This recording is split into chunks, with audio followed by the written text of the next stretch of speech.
Don, what were your influences? You grew up in Gainesville, right? So tell me, Stephen Stills and Petty, and what other rock stories from the center of Florida there? Well, Gainesville turned out to be an unusual place where a lot of people came out of there that went on to be platinum selling Rock and Roll Hall of Fame artists. For some reason, I don't know if it was something that was in the water or something that we were all smoking at the time.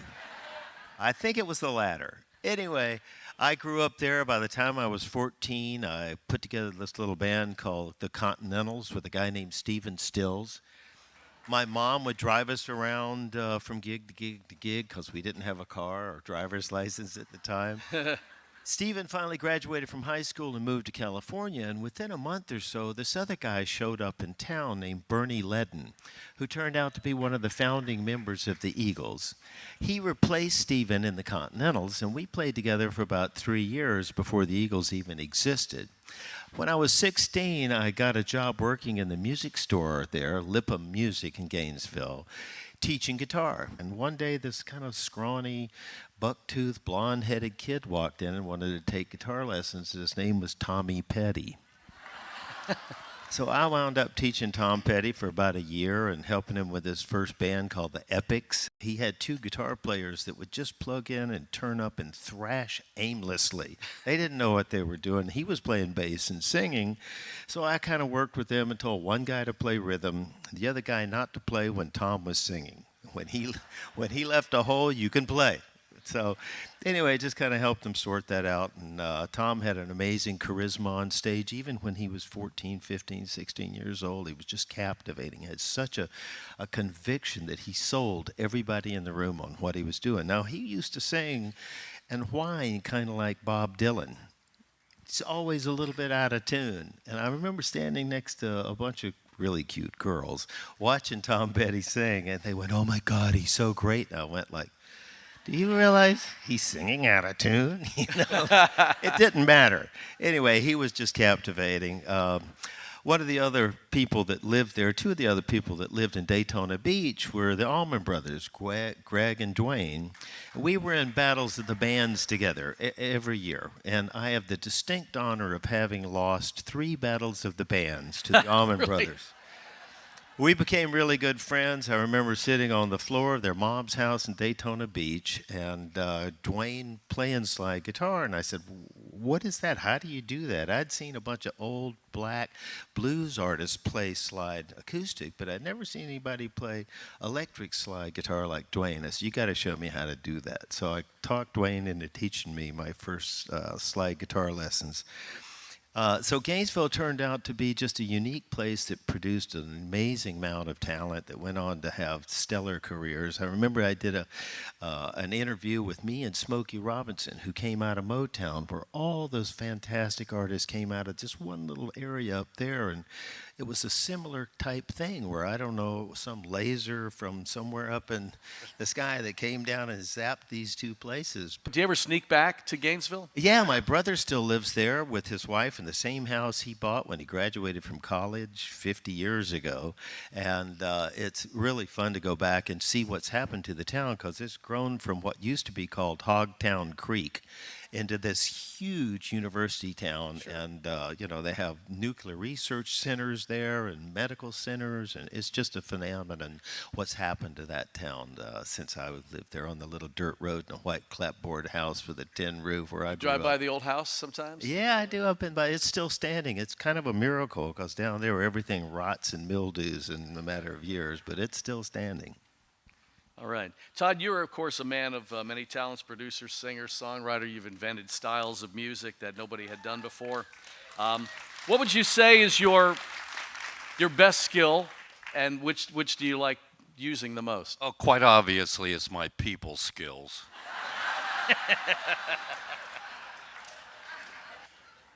Part of being a polyglot, I didn't know that's what I was, but somebody essentially dubbed me a polyglot, which is, I don't know what the glot part means, but the poly means, you do many different things. And for me, it's probably a product of brain disorder. But having the ability to go from one thing to another thing or being able to do multiple things at once just sort of fits with the way that my brain works. I get easily bored with things, and I am also very sometimes process oriented. I want to know how things work, what goes into the construction of a building, and therefore what goes into the construction of a song or a hit song or anything like that. You study it, you try to understand why it has the effect that it has, and and that has just, sort of naturally led me through these things. I started out as I thought I was going to be in a rock band.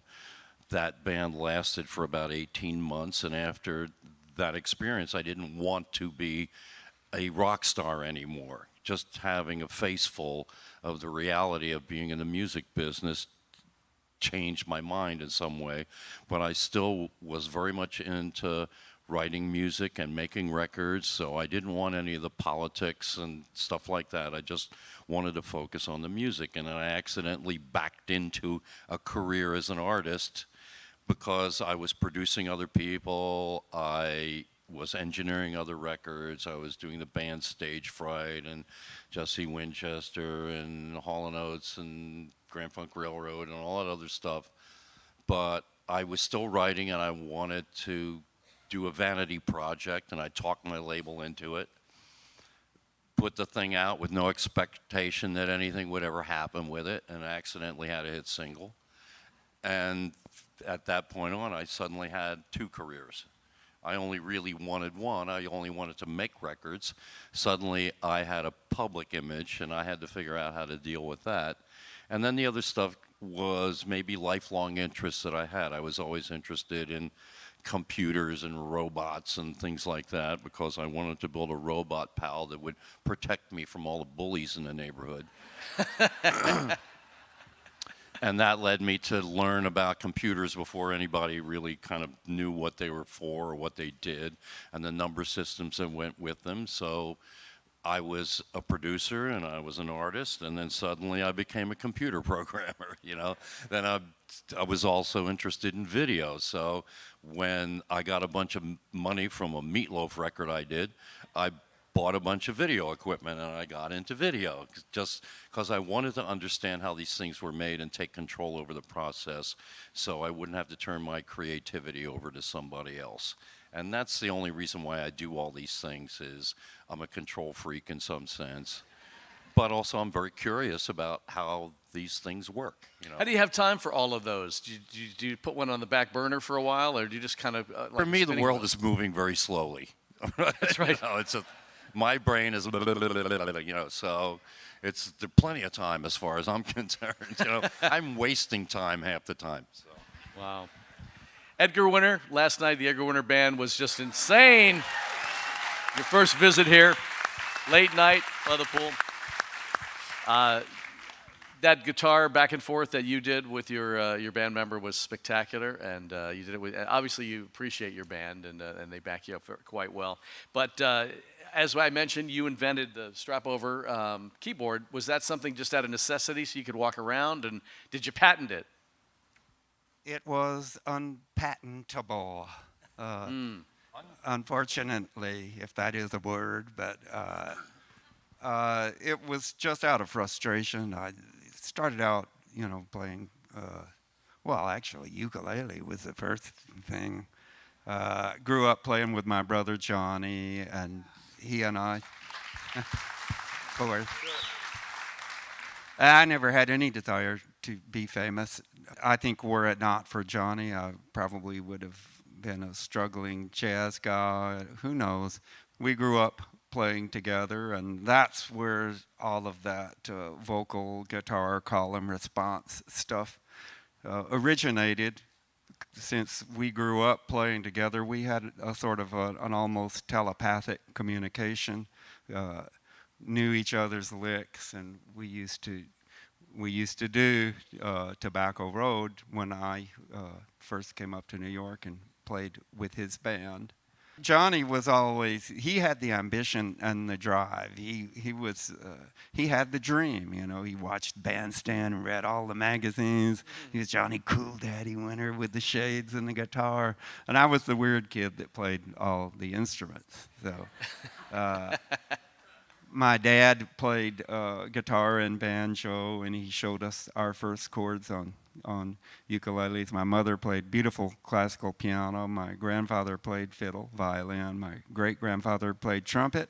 Everybody in our family was musical, and I just thought it was a normal thing. I didn't realize until we started trying to put together bands with our friends around the neighborhood. Yeah, what, your daddy didn't show you no chords or nothing? What's going on? It's just like everybody doesn't do this. It was just like a family, sort of a family tradition, and something that we all did. But,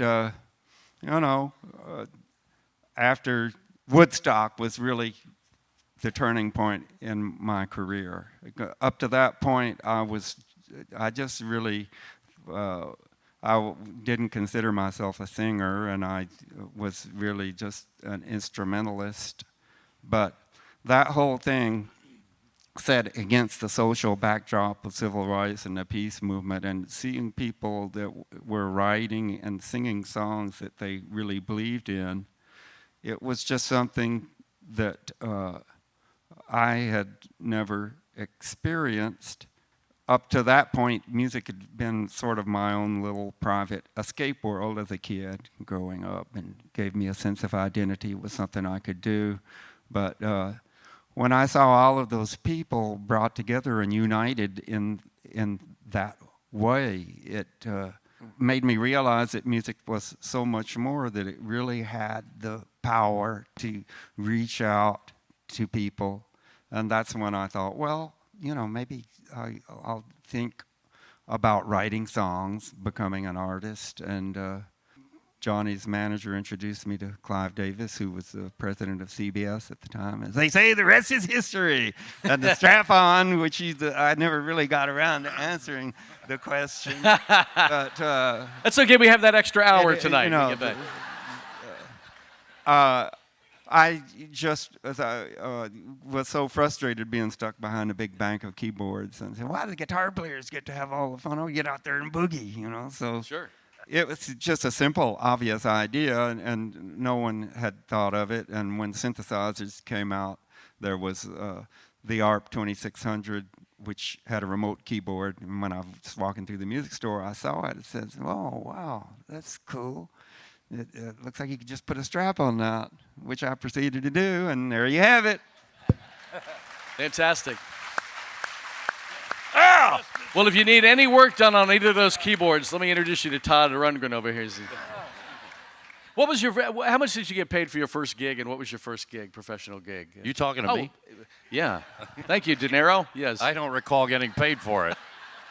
I started playing in high school. I had a high school band, and we had, I guess, what you would call legitimate gigs. They were mostly like we would go and crash somebody's dance somewhere. They would have junior high school and high school dances on the weekends at mostly school, and we'd hear of one, and then we would essentially show up uninvited, and say, we're a live band, can we play? And most of the time they would not let us play, but every once in a while they said, what the hell? Because it wasn't like it is now. My rhythm guitar player, the other guy in the band, who was my best friend since like elementary school, his parents doted on him, and he could do anything that he wanted. So he took their big 18-speaker stereo system and dismantled it and put it into a big rolling box, took all the speakers out and then remounted them and the amplifier and everything, and got a mixer from Radio Shack or something like that, and the entire band would go through this contraption. So all we had to do was roll that thing onto the stage, and voices, guitars, bass, everything went through that one box. You know, all we had to do was set up a couple of drums and we'd roll on stage. But most of the time, we would never get paid for that. It was just we were hoping to get exposed and occasionally laid. And That you have to pay for. well, no, my friend. All you have to do is find a dance at a Catholic high school.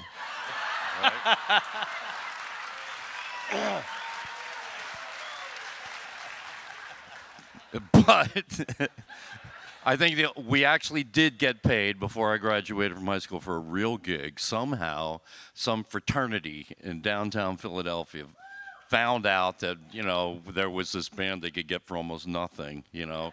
And we played a gig for a fraternity party and actually made some money. And I don't know, maybe $20. In those days, that was real money. Don, what was your first paid gig, and do you remember a little bit about it? Yeah, I used to play this gig called Teen Time, and I think it was up till like 14 or 15 years old, and our band played there just about every Friday or Saturday night. And I think we got paid, like you said, about $20 for the whole gig. We did 5 sets, so you were on stage all night long for $20. Was this the band with Stephen Stills, or? This was the band called Continentals before Stephen joined it. Yeah, we were like 14 or something, right about 14. And John, before the Moody Blues, you were playing, and were you same kind of thing? And you mentioned your early influences of American rock and roll, which I guess you were filtering over to England at the time. Ray Thomas and I met Ray when I was 14, 15, and we formed a band together. He used to sing in the church hall on a Thursday evening at the youth club, and we formed this band and we called ourselves Al Riot and the Rebels. Beautiful name. We wore Mexican outfits, and we had 6-foot sombreros.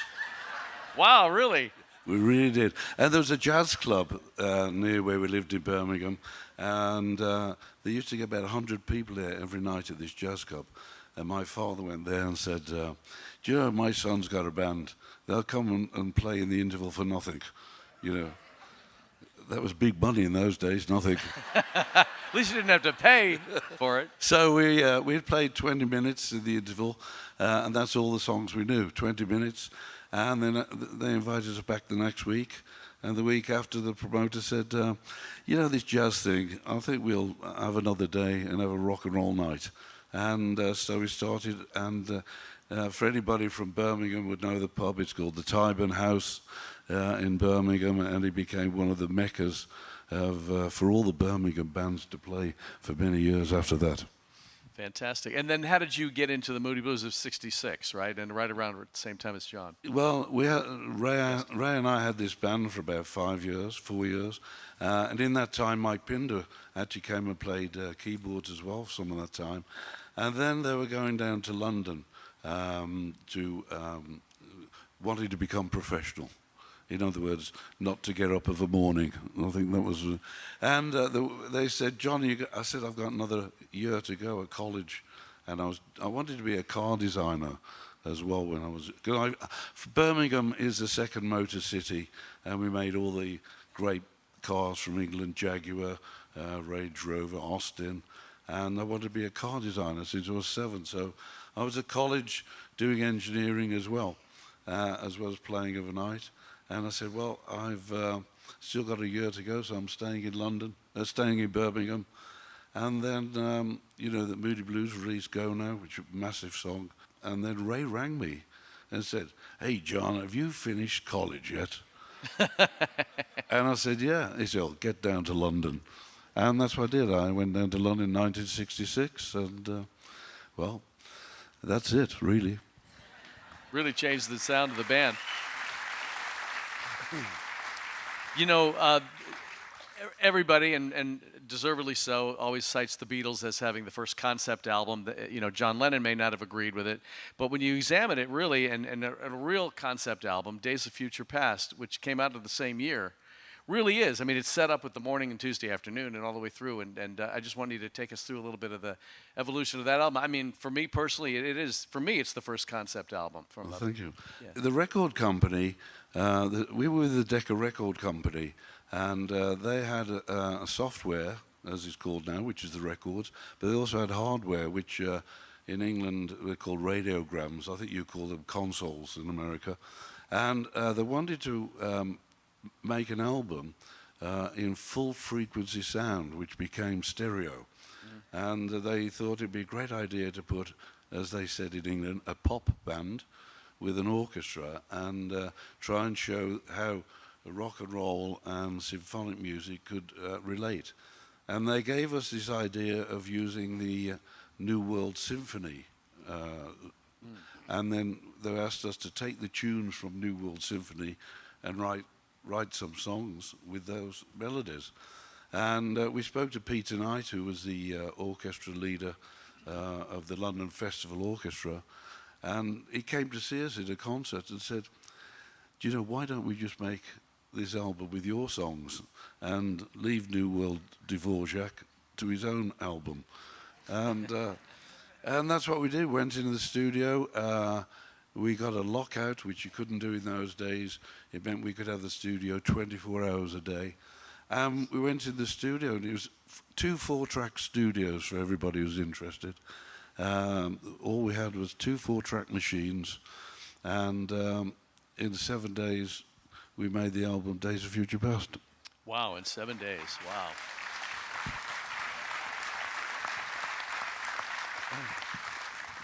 You know, for a lot of people, what sticks out on that album, besides the creativity and the production, is the lament.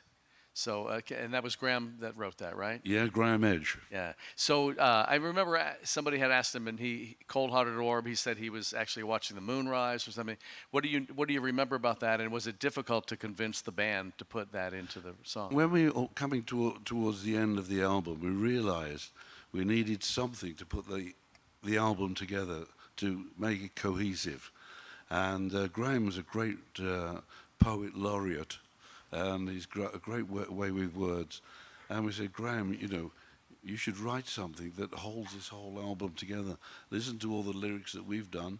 And I remember the first thing he came up with, breathe deep the gathering gloom. And it was just amazing. It was just absolutely perfect for the album. And yeah, it's a piece of poetic rock and roll. Fantastic. Awesome. Don, when did you join the Eagles? And what was that like? You know, getting invited to be in the band. They were so early in their hit years; they'd only had a couple of hits. Yeah, like I said, Bernie Ledden and I had a band in high school for about 3 years, and he finally moved back to California. I moved to New York and then up to Boston, and he kept calling me and saying, you got to move to California. The music business is out here in L.A. It's not in New York. It's not in Boston. Move out. So I took all the money I could scrape together, which was about $300, and put everything I owned in the back of a U-Haul trailer and hooked it up to this old Volvo and drove from Boston to California. The day I arrived there, the one guy I knew west of the Rockies, who was Bernie, had just left to go on tour. So I wound up getting a job with Crosby Nash, ironically enough, playing Stephen Stills' parts from when we were 14 and 15 years old. Stephen was out doing a solo record, so I had known the guys in the Eagles and had met them backstage a lot, jammed with them at sound checks and stuff along the way. So finally I got a call from I think their producer, Bill Simzik, and he's the only guy I know whose last name has no vowels. It's all YZCMK.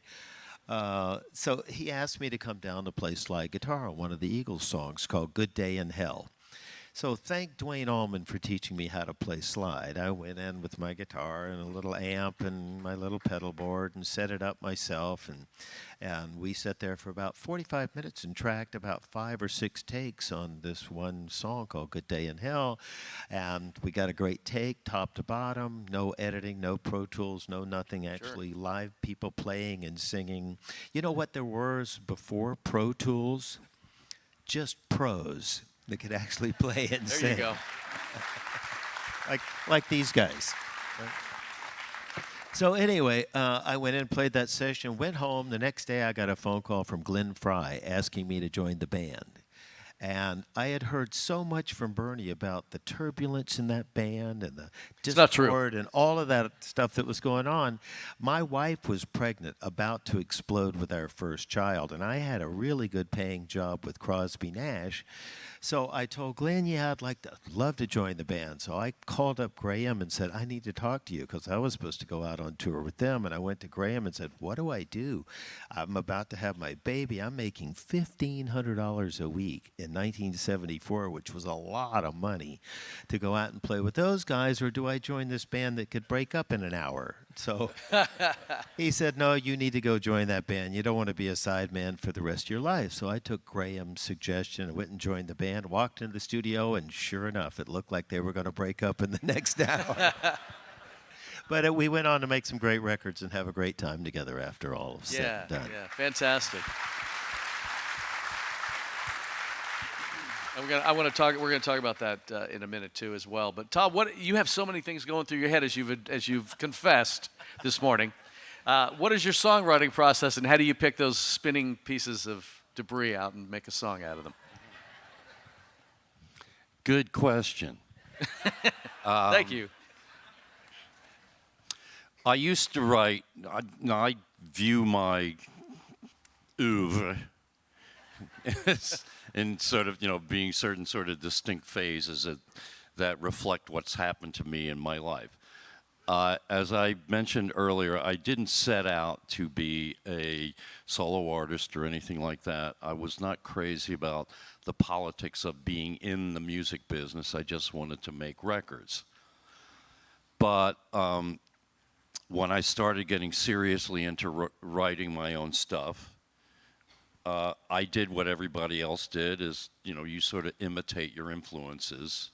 The things that you like the most, you want to try to reproduce if you possibly can, and that's how you start out. So it was like my third record.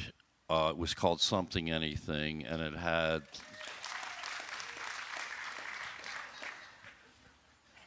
Please, I'm only just starting here.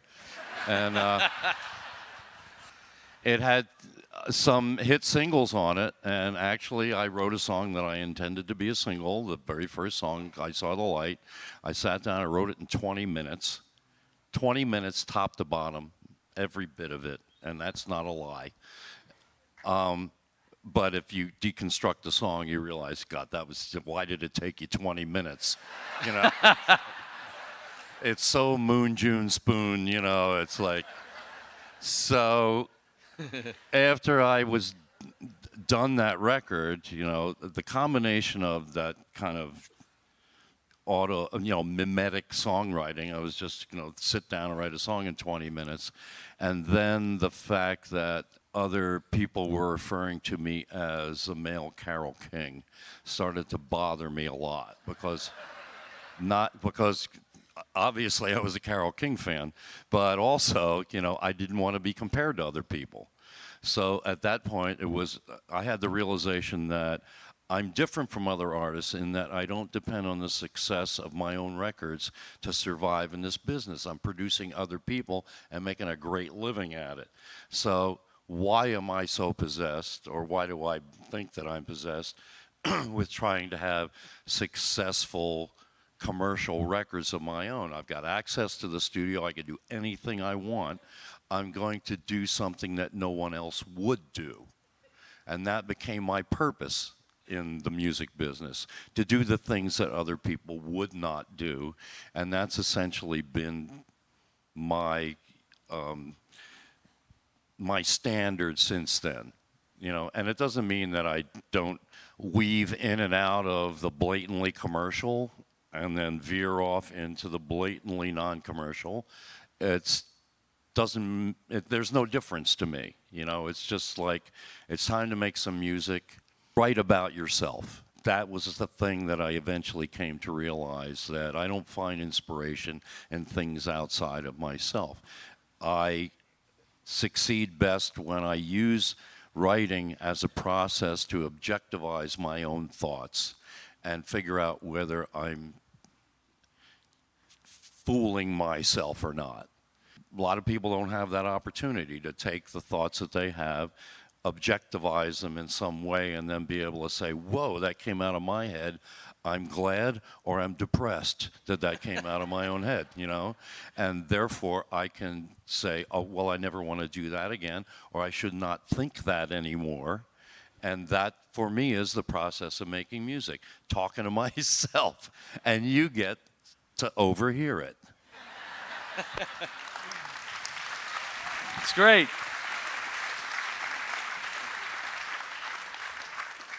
Edgar, can you tell us about writing Frankenstein? Because to have an instrumental hit to be a #1 song, I mean, it was occasionally happening, but that's pretty brave, and we want to know what was going on when you wrote that.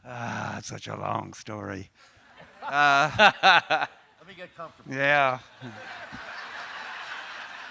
That looks just like Carole King. No, I'm just kidding.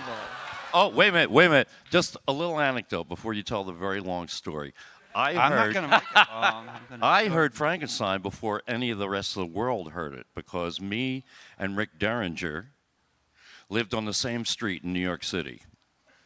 And we went through a little phase where we were taking some psychedelic drugs together, you know. And I remember I got really high on something. You know, it's not like you could get it from a dispensary. You never knew what it was. But I was really high on something, you know, and we went down to Rick's house, and Rick said, we just finished this new record. You know, you got to come in and listen to it. And I was high as a kite, and then Frankenstein comes on. Okay. Anyway, and this was they had just finished the record. Nobody... Maybe the label had heard the record, but you just finished the record, and because it was so different from what you had done before, was a revelation for me. You know, you teaming up with Dan Hartman essentially was a seminal moment, because Dan was such a terrific singer and songwriter, and that album, I knew when I heard it, I said, this is a new phase for Edgar Winter when I heard that record. Oh, thank you. Very nice. So many odd tie-ins here. Bill Sinzik, the engineer that Don was talking about, was the engineer of the album They Only Come Out at Night. He did Frankenstein, and we were listening to some of the Eagles things that he was mixing at the same time. We did that record. But to answer the question about Frankenstein, I wrote it years before. When I first started playing with Johnny, Johnny had invited me up to New York to play on his first few records, and he had a band house out upstate New York in Rhinebeck, and he said, well, why don't you come on and play? So he would do the first part of the set with his blues trio and say, now I'm going to bring on my little brother Edgar. And nobody even knew he had a brother. He said, oh, there's two of them. So I came up with the riff as a sort of a walk-on. I just thought something bluesy, and so that the blues trio, they were pretty simple, and it just sort of turned into a song, and I played Hammond B3 on it, played alto sax, and then we had 2 sets of drums on. So now I did a dual drum solo with Johnny's drummer, Red Turner. So it was really just, we used to call it the double drum song because of the drums. And this was like, 68, 69. Long before Frankenstein was 73. And we played different versions of it and promptly forgot about it. And then with the advent of the synthesizer, and I had gotten the idea of putting the strap on the keyboard, and I was looking for a song to feature the synthesizer, a vehicle for the synth. I said, about that old double drum song, I'll bet that riff would sound it would sound really cool with that subsonic synth bottom. we never had any intention of recording it. We just worked it up as a live song, and I'll never forget the first night I walked on stage was one of those real rock and roll moments. I walked out with the keyboard. People went crazy, and I said, "Yeah, I think I'm onto something here." So we kept playing the song, and then when we recorded the album, we never had any intention of recording it. But back in those days, you would actually go into the studio with 3 or 4 songs and create an album, bounce ideas back and forth. And the cardinal rule was tape is always rolling. So we would come in, and it was just a fun song. We'd warm up, we'd play that. So we happened to have like 2 or 3 versions of it, like long 20-minute versions. And Rick came up with the idea. He said, well, maybe we could edit that into something usable somehow. And I said, well, that's a crazy idea, but I love crazy ideas. So it was a good excuse to get even more blasted than usual and have a big end of the session editing party. And back in those days, the only way to edit something was to physically cut the master tape and splice it back together. And it was like cutting a diamond. If you messed it up, it was gone, because you'd run a safety, but you'd lose a generation. So anyway, it had like 30 edits in it, and was lying all over the control room in pieces draped over the backs of chairs and over the console. And we were trying to figure out how to put it back together. And Chuck Ruff, the drummer, mumbled the immortal words, "Wow, man, it's like Frankenstein." Drawing the analogy of an arm here and a leg there and pacing the thing together. So the monster was born. Fantastic. Wow. Fantastic story. Thank you. Speaking of the birth of monsters, Don, please take us through Hotel California, the birth of the song. Not you. I mean, that song conjures up images and times and feelings. And can you take us through your coming up with that? Yeah, I was living in a rented beach house in Malibu, California, and my 2 little kids. I had a daughter that was not quite a year old, and in her bedroom, I had set up this reel-to-reel 4-track TAC tape recorder. And when she was awake, I would go back in and make these little demos of song ideas. And one day I was sitting on the couch. It was just a spectacular July, Southern California, sparkling Pacific day at the beach. My kids were out playing in the sand. I was sitting on the couch playing this guitar, and out came that progression.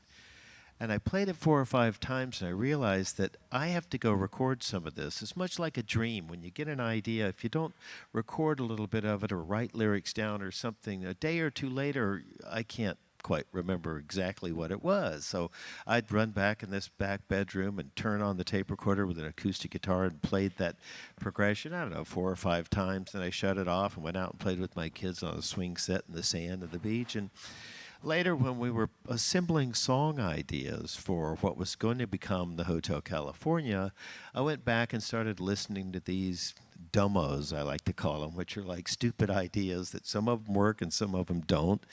And I heard that progression. I went, I'm going to finish this. And I got this little drum machine called a Roland Rhythm Ace. And you used to see them on jazz guys' pianos in clubs and bars, and they would play the cha-cha and the waltz and all these things. So I set it to a cha-cha and adjusted the tempo and sat there and tracked that, me playing acoustic guitar to that drum machine, and then I wrote a bass part to it. And Joe Walsh had just joined the band before this record, and Joe and I had been playing together in this band called Joe Walsh and Friends. I think we even did a couple of live shows that were on Don Kirshner's rock concert in those days. That, yeah. We just loved playing together, and just so challenging to go toe-to-toe with somebody of that caliber, and we just had a ball doing it. So I wanted to write a song that we could do that on a record, on an Eagles album. So I went in and started doing these demos for that song and played like the reggae part on it and played solo part that's kind of something like I would play and Joe would play something kind of like this and just made a thumbnail sketch of it. I finished that and I think 15 or 16 other song ideas, put them all on a cassette, if anybody remembers what a cassette is. And I gave copies of that cassette to Don Henley, Glenn Frey, Joe, and Randy Meisner, who was playing bass in the band at the time. And I said, if there's anything on this thing that you guys like, you want to finish writing with me, let's talk about it. Now, I was told by Bernie when I joined the band, if you want to write songs with Don Henley and Glenn Frey, don't write lyrics and don't write melody. Leave just music tracks for them to do what they do best on. So I got a call from Don Henley, or it was either right after I gave him that tape or at a rehearsal within a few days, and he said, you know, I really like that song that sounds like a Mexican reggae. And I knew exactly what he was talking about. And I said, great, well, let's finish writing this. And Don and Glenn went off into their lyric cave, like they so used to do, and came up with this idea of Hotel California. Now, everybody in the world has concepts of California. You see palm trees and sandy beaches, bikinis, the Beach Boys, the stars on Hollywood Boulevard, the glitz, the glamour, all of that stuff. So just the capturing of that concept in that song just seemed to reach millions of people. But the fact that we were writing it from the perspective of what it was like when we actually arrived in California, because nobody in the band was from California. Believe it or not, we became one of the California sounds, to tell you the truth. And I was from Florida. I think Henley was from Texas. Glenn was from Detroit. Walsh was from Ohio. Randy Meisner was from Nebraska. But we were entitled the California sound at the time. Anyway, Don and Glenn wanted to record that track. So we went in the studio, and I'd written it on acoustic guitar in E minor, which is this big, open, kind of full-sounding acoustic key for guitar and easy to play solos in. So we went in and recorded the whole thing for 6.5 minutes worth of song. But I had never heard a melody, and I had never heard a lyric. So then Don Henley went out and set up a microphone to sing it, and it was in the totally wrong key. He sounded like Barry Gibb going, "On a dark desert highway." So I had to take the guitar, go out in the studio and move it down to D, and then I moved it down to C. It was still too high. I moved it down to A minor. It was too low, and we wound up recording it in B minor, which is not a very fun guitar key to play in. Retracked the whole thing once, top to bottom, in the right key, but it just didn't feel right. So we went back in and recorded the whole song again in the proper key. And you were talking about all the editing for Frankenstein. Before there were Pro Tools, there were pros, but pros had ways of cheating. And we would record a song, I don't know, 12, 15 takes, and then we'd find the absolute best fill that led into a chorus, and we would go snip out that part of the master and glue it in. And the sides of the walls of the control room had all these pieces of tape that had little white grease pencil marks on it of where they came from and what take and where in the song it was, so you could reassemble it later, right? Anyway, the guy that was doing all that editing and literally cutting this tape with a razor blade, he used to call lopping it. When you were to cut something, you would just lop it with this razor blade. And he was just brilliant at doing it. So we nicknamed him the Big Lopper, because he would just cut all this tape and glue it back together. So when those masters went by, there were so many edits that you could actually hear him go through the tape machine. And occasionally, if we'd worked on something a lot, he would actually have to pull the white tape holding the tape together apart and re-glue them back together because they would just slowly pull apart. Anyway, so we went in and recorded that song. Joe and I sat down to do the guitar solos, and I always envisioned Joe and I just sitting there plugging in with two guitars in the control room and doing what we always did, just going at each other. And I play a line, and he play a line, and I play a line. So it got to the point where we were doing that, and Don Henley walked back in the control room, and he said, what are you doing? Stop. That's not right. And I went, what do you mean that's not right? He said, well, that's not like the demo. I said, well, I have no idea what the demo was. That was something I just made up a year ago. And he had been listening to it over and over and over. So I had to call my housekeeper in Malibu, have her dig through my cassettes, find the original demo, put it in a blaster, play it back, hold the phone up on it so we could record it in Miami and I could sit down and learn what I just made up off the cup so we could make it like the demo. And that was Bill Simzik, right? Wasn't he the recording engineer on that? So, kind of. But the way you wrote it didn't have that loud big intro. It was more like you played it on When Hell Freezes Over tour, where you kind of had the flamenco Spanish intro to it, right? That's correct, yeah. And which is that the one you prefer? Obviously, you wrote that version, but well, it was a challenge to do the acoustic version for Hell Freezes Over because we had conceived the whole thing and recorded electric guitars and Walsh and I playing solos on the end. And Joe and I aren't great flamenco guitar players, although I made a living playing in the Holiday Inn in Harvard Square, playing nylon string guitar in the restaurant there while people were having their wine and dinner and everything. So my chops were pretty good on nylon string. But at the very end of rehearsing for that Hell Freezes Over tour, everybody was recording these like unplugged versions of everything. So at the end of the rehearsal, Henley comes up and says, we need to have an acoustic version of Hotel. And he's looking at me like I'm just supposed to pull one out of the air. And I thought if we did it with steel string acoustic guitar, we're going to sound like a couple of flat picker and bluegrass players. That's just not the flavor of that song. So I took out a nylon string guitar and started working up a version of it. And I got Joe an acoustic guitar, a nylon string guitar, and he and I a couple of afternoons sat after rehearsal and just worked through that and came up with that arrangement. Now, we got on stage at Warner Brothers Studio, and we were going to film that show live twice so we could edit between the two shows. And we're at sound check, and the original acoustic version just started with the introduction like it did on the record. And then Henley says, this needs a special introduction.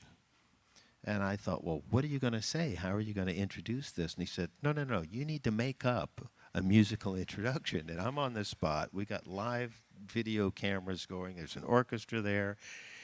So I said, okay, play this chord, then play that chord, play this chord, and then I'll just jam on it. So we started off.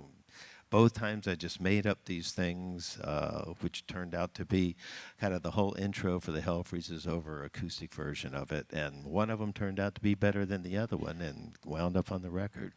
fantastic. Thank you. Thank you for writing that song and sharing that with us. That's amazing. I wish we could have our hour set back right now, but we're running out of time. But I want to thank John. And what have you got going on with are you going to get back with Justin Hayward? You guys going to do more Moody's projects? What do you see down in the future? Well, I don't know what we'll do Moody Blues-wise. We've had an incredible time, and I want to thank everyone, who's been with the Moody Blues forever. Thank you. But I think we seem to be back in a hiatus that we did in the 70s, where we're just taking a break. I don't know what will happen in the future. We're all still friends. I want everyone to know that. Until we do something together as the Moody Blues, I just want to keep the Moody Blues music alive, because it's... For sure, yeah, absolutely. It's been part of my life all my life, and all of us talking about the hidden depths of 4 o'clock in the morning when you think, I wonder if anyone's ever going to listen to this record or enjoy this song, and that's when the doubts all come over. And but when at the end of the day, when we're here today on the Rock and Romance tour, what can I say? Thank you very much. All right. Let's hear it for all of our superstars, John Lodge, Don Felder, Todd Rundgren, and, of course, Edgar Winter. Can we get a big group photo?